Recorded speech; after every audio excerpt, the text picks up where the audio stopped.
নিঝুম রাত, যখন বাতাসে ভেসে আসে এক চেনা অথচ অচেনা গন্ধ। বাংলার জনশূন্য প্রান্তরে নিভৃতে লুকিয়ে থাকে কিছু অতৃপ্ত আত্মা। শেওড়া গাছের নিচে মৃদু শব্দ শুনলে ভুলেও পিছন ফিরে তাকাবেন না। এলোমেলো চুল আর উল্টো পা নিয়ে সে হয়তো আপনার জন্যই অপেক্ষা করছে। সে হলো পেতনি। পুকুর পাড়ের ওই সাদা শাড়ি পরা মহিলাটা কে? হাতে তার শাঁখাপলা, কিন্তু চোখের মণিতে আগুনের মতো লাল।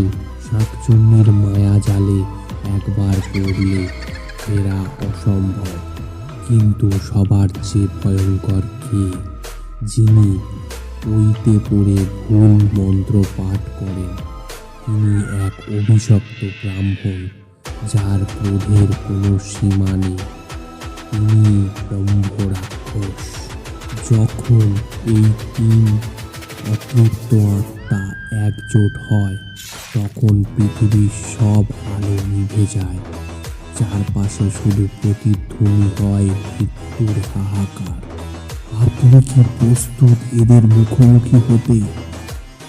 সাবধান, তারা হয়তো এখনোই আপনার ঠিক পিছনে দাঁড়িয়ে আছে।